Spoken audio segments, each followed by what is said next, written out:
So hello everyone, नमस्कार दोस्तों, स्वागत है आप सभी का एक बार फिर से डेली करंट अफेयर्स की क्लास में। और आज है साथियों आप लोगों की 4 जुलाई।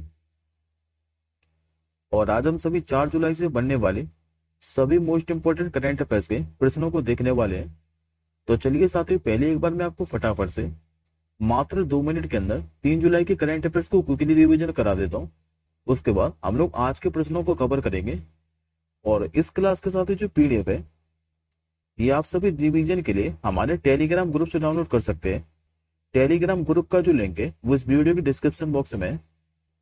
तो लास्ट क्लास के अंदर साथियों मैंने आपको पढ़ाया था कि अभी किस राज्य सरकार ने मुख्यमंत्री मांझी लड़की जो बहन योजना है ये भी शुरू की है। तो ये शुरू की थी साथियों महाराष्ट्र सरकार ने। और इस योजना का साथियों उद्देश्य क्या था? तो इसमें साथियों महिलाओं को क्या है कि प्रति माह 1500 रुपए की राशि प्रदान की जाएगी। हाल ही में भी जो मनोज आहूजा है, ये किस राज्य के मुख्य सचिव बने थे? तो ये बने थे उड़ीसा के। वर्ष 2024 में ल्यूनर मास्टर का जो खिताब है ये किसने जीता है? तो बात के साथ शतरंज खिलाड़ी विश्वनाथ आनंद ने। और इस बार साथियों इन्होंने 10वीं बार ये खिताब जीता है। अच्छा, पहली बार कब जीत दिया था? तो 1996 के अंदर। हाई स्पीड अभी एक्सपेंडेबल एरियल टारगेट अभ्यास का जो सफलतापूर्वक परीक्षण है ये किसने किया है? डीआरडीओ ने। अभी बात हो किस देश के बीच में एक संयुक्त सैन्य अभ्यास जिसका नाम मैत्री ये भी शुरू हुआ है? तो भारत और थाईलैंड के बीच में। अंडर 23 जो एशियाई पुरुष कुश्ती चैंपियनशिप है, इसमें भारत ने जो है ये कुल कितने पदक जीते? तो 8 पदक। और 8 पदकों के साथ भारत ने साथ ही शीर्ष स्थान हासिल किया था। इन 8 पदकों में से साथ ही 4 तो थे स्वर्ण पदक, 2 थे इसमें रजत पदक और 2 थे कांस्य पदक। किस राज्य के मुख्यमंत्री ने अभी लोकपद मोबाइल एप्लीकेशन को लॉन्च किया है? तो ये मध्य प्रदेश सरकार ने। डिक्सू ये भी किस देश के नए प्रधानमंत्री बने? तो ये बने सब नीदरलैंड के। आईसीसी पुरुष T20 विश्व कप 2026 का जो आयोजन है ये कहां पर किया जाएगा? तो 2 देश मिलकर होस्ट करने वाले हैं, अपना प्यारा भारत और श्रीलंका। पहली बार जो भारत बेलारूस कंसुलर वार्ता है ये कहां पर आयोजित हुई है? तो बेलारूस की राजधानी मिन्स्क के अंदर। और लास्ट क्वेश्चन साथी मैंने आपको पढ़ाया था कि जो बेदिन खलम त्योहार है ये किस राज्य का एक पारंपरिक नृत्य त्योहार है जो कि भी शुरू हुआ है? तो ये सारे जुलाई महीने के अंदर आयोजित किया जाता है मेघालय के अंदर। और ये अच्छी फसल की कामना के लिए यह त्योहार आयोजित किया जाता है मेघालय के अंदर। अब आज का साथी पहला क्वेश्चन देखिए। आज का साथी आप लोगों से पहला क्वेश्चन पूछ रहा है कि अभी जो भारतीय वायुसेना के प्रमुख हैं इन्होंने कहां पर हथियार प्रणाली स्कूल का उद्घाटन किया है? आंसर आप लोग याद रखेंगे ऑप्शन नंबर डी, यानी कि तेलंगाना के हैदराबाद के अंदर। दरअसल भारतीय वायुसेना के जो प्रमुख हैं वर्तमान में चीफ मार्शल BR चौधरी, यानी कि विवेक राम चौधरी, इन्होंने भी तेलंगाना के हैदराबाद में हथियार प्रणाली स्कूल का उद्घाटन किया है। अच्छा, इसका उद्देश्य क्या है? तो भारतीय वायुसेना को भविष्य की चुनौतियों के मद्देनजर पुनः व्यवस्थित और समय अनुसार परिवर्तित करना। बात कर सकते हैं हम लोग भारतीय वायुसेना के बारे में। तो ये आप लोग याद रखेंगे कि भारतीय वायुसेना की जो स्थापना है यह 8 अक्टूबर 1932 को हुई थी। इसलिए हर साल 8 अक्टूबर को भारतीय वायुसेना दिवस में मनाया जाता है। मुख्यालय का इसका तो नई दिल्ली के अंदर। और मैं आपको प्रमुख बता चुका हूं जो कि विवेक राम चौधरी। अगला क्वेश्चन देखिए। अभी एयर इंडिया ने किस राज्य में भी दक्षिण एशिया का सबसे बड़ा जो पायलट ट्रेनिंग स्कूल है ये खोलने की घोषणा की है? ये खोला जाएगा साथियों महाराष्ट्र के अंदर। आंसर होगा आपको ऑप्शन नंबर बी। दरअसल अभी एयर इंडिया ने कहा है कि महाराष्ट्र में दक्षिण एशिया का सबसे बड़ा जो उड़ान प्रशिक्षण स्कूल है ये स्थापित कर रही है। और महाराष्ट्र के भी साथियों कहां पर स्थापित किया जाएगा? तो अमरावती जिले के अंदर। इसकी लागत कितनी आने वाली है? तो 200 करोड़ रुपए। और इस पायलट ट्रेनिंग स्कूल में हर साल क्या है कि 180 पायलटों को ट्रेनिंग दी जाएगी। बात करें साथियों महाराष्ट्र के बारे में, तो महाराष्ट्र के बारे में साथियों मैं आपको कई बार पढ़ा चुका हूं। मुख्यमंत्री कौन है? तो यहाँ के एकनाथ शिंदे।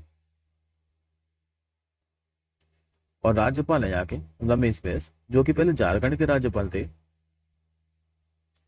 नेक्स्ट क्वेश्चन देखिए, अभी किस देश ने एक वैश्विक स्तर पर अपने सबसे शक्तिशाली परमाणु विस्फोटक जिसका नाम है सेवेक्स 2 इसको विकसित किया है? तो ये साथ अपने प्यारे भारत ने ही विकसित किया है। आंसर होगा आपको ऑप्शन नंबर बी। अभी भारत ने क्या है कि टीएनटी से 2.1 गुना अधिक घातक विस्फोटक सेवेक्स 2 को विकसित किया है, जिससे साथ ही ये जो है ये वैश्विक स्तर पर बात कर सबसे शक्तिशाली गैर परमाणु विस्फोटकों में से एक बन गया है। अच्छा, इसका निर्माण किया किसने है? तो मैसर्स इकोनॉमिक एक्सप्लोसिव लिमिटेड के द्वारा, जो कि नागपुर के अंदर है। अगला क्वेश्चन देखिए, हाल ही में भी किस देश ने नए बैंक नोटों में होलोग्राफिक तकनीक का क्या है कि इस्तेमाल शुरू किया है? तो ऐसा करने वाला साथी जो देश बना है जिसने भी बैंक के नए नोटों में होलोग्राफिक तकनीक का इस्तेमाल किया है, ये बन चुका भी जापान देश। आंसर होगा आपको ऑप्शन नंबर है। ये साथियों जो होलोग्राफिक तकनीक है ये एक ऐसी तकनीक है जो किसी तरंगों को रिकॉर्ड करने और बाद में उसका पुनर्निर्माण करने में सक्षम बनाती है। इस तकनीक को 3D चित्र बनाने की विधि के रूप में भी जाना जाता है। बात करते हैं हम लोग जापान के बारे में, तो पहले आप लोग लोकेशन देखिए मैप में। ये आपको साथ जो हाईलाइट पार्ट दिखाई दे रहा है ये आपका जापान। राजधानी पूछे तो ये आपकी टोक्यो। मुद्रा के चलती है तो जापान ही है। और वर्तमान में यहाँ के प्रधानमंत्री कौन है? तो ये आपके साथ फूमियो किशिदा। नेक्स्ट क्वेश्चन देखिए, अभी जो झारखंड है यहाँ के मुख्यमंत्री के रूप में किसने शपथ ली है? तो इससे पहले साथ जो झारखंड के मुख्यमंत्री चंपई सोरेन, इन्होंने अपने पद से क्या है कि अभी इस्तीफा दे दिया है झारखंड के राज्यपाल सीपी राधाकृष्णन को। और झारखंड के चंपई सोरेन से पहले जो मुख्यमंत्री थे हेमंत सोरेन, ये भी जेल से रिहा हो गए हैं। और इन्होंने क्या है कि अभी झारखंड के मुख्यमंत्री के रूप में शपथ ली है, इसलिए आंसर होगा आपको ऑप्शन नंबर बी। और इन्होंने साथ ही झारखंड के मुख्यमंत्री के रूप में तीसरी बार शपथ ली है। और ये ओवरऑल झारखंड के 13वें मुख्यमंत्री हैं।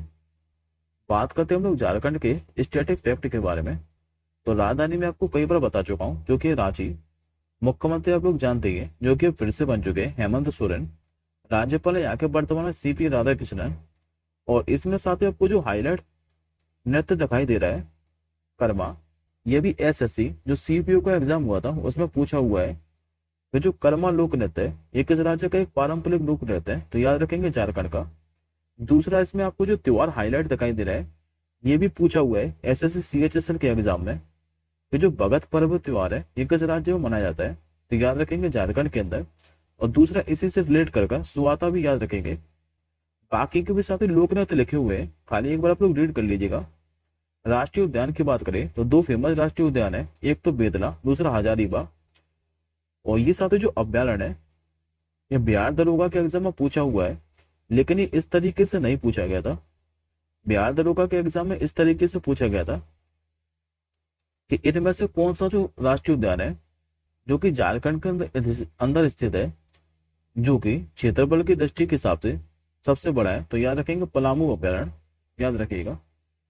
अगला क्वेश्चन देखिए, अभी तेल एवं जो प्राकृतिक गैस निगम है जिसे आप लोग ओएनजीसी के नाम से जानते हैं, इसके भी जो नए निदेशक है इसके रूप में किसे नियुक्त किया गया है?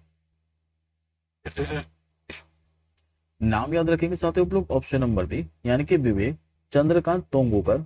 करेक्ट आंसर होगा आपको ऑप्शन नंबर बी। पहले एक बार आप लोग इमेज में देखिए विवेक चंद्रकांत तोंगोकर को। ये रहे साथियों आपके सामने इमेज में विवेक चंद्रकांत तोंगोकर, जो कि अब ओएनजीसी के नए निदेशक बन चुके हैं। अच्छा, ये स्थान किसका लेंगे? तो ये अरुण कुमार सिंह का स्थान लेंगे। बात करते साथियों अब ओएनजीसी के बारे में, तो ये जो ओएनजीसी है ये 13 महारत्न कंपनियों में से एक है, जिसे 2010 के अंदर महारत्न कंपनी का दर्जा दिया गया था। इसकी स्थापना 14 अगस्त 1956 को हुई थी, जबकि मुख्यालय का है तो नई दिल्ली के अंदर। और अब इसके निदेशक कौन बन चुके हैं? तो विवेक चंद्रकांत तोंगोकर। अगला क्वेश्चन देखिए, ये भी साथियों अपॉइंटमेंट से संबंधित क्वेश्चन है। हाल ही में जो राष्ट्रीय सुरक्षा सलाहकार है NSA, इसका भी जो अतिरिक्त प्रभार है ये किसे सौंपा गया है? ये सौंप दिया साथियों राजेंद्र खन्ना को। आंसर होगा आपको ऑप्शन नंबर ए। ये आपको जो इमेज में दिखाई दे रहे हैं ये राजेंद्र खन्ना, जो कि पूर्व रॉ चीफ रह चुके हैं। और मंगलवार को क्या है कि इनको भी अतिरिक्त प्रभार सौंपा गया है राष्ट्रीय सुरक्षा सलाहकार का।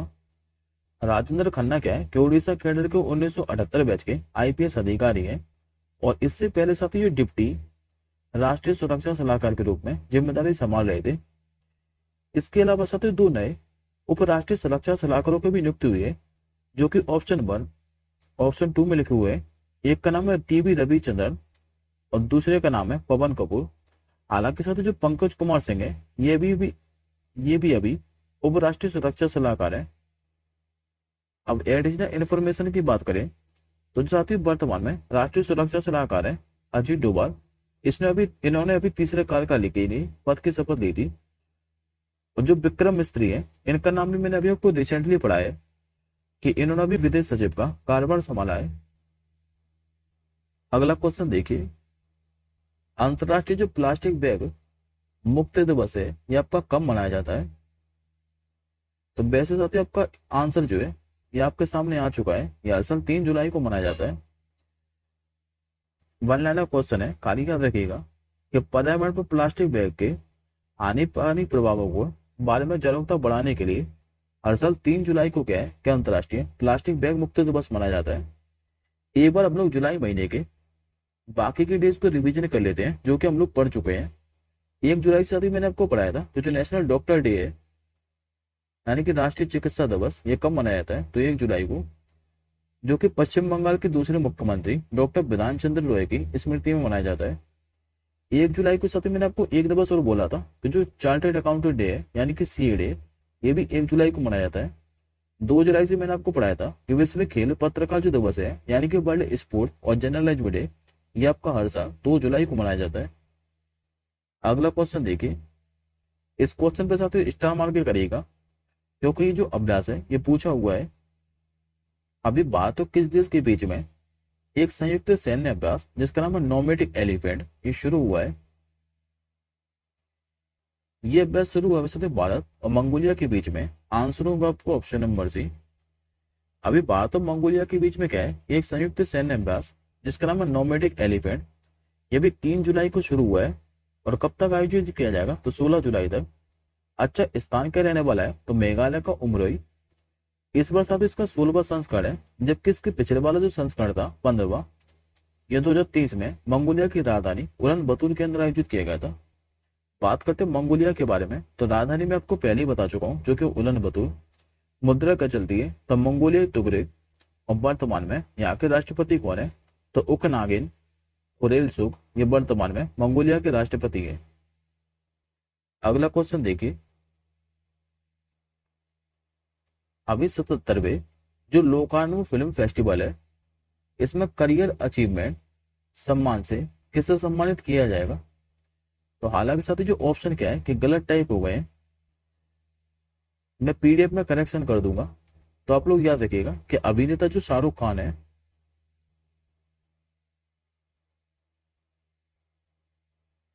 इनको 77वें लोकार्नो फिल्म फेस्टिवल में करियर अचीवमेंट सम्मान से सम्मानित किया जाएगा।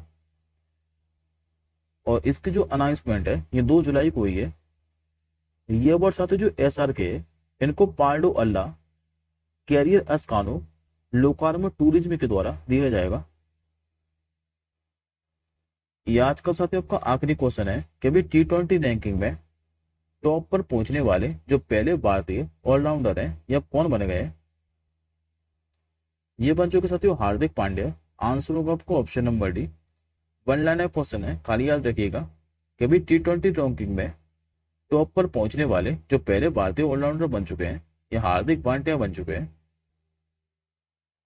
ये आज का सबसे आपका क्वेश्चन ऑफ द डे है कि अभी NTR भरोसा पेंशन योजना की जो शुरुआत है ये किस राज्य में की गई है? इस प्रश्न का आंसर आप लोग कमेंट बॉक्स के अंदर कीजिएगा। हम लोग अगर जल्दी मिलेंगे नेक्स्ट क्लास के साथ ही। तब तक के लिए जय हिंद, वंदे मातरम।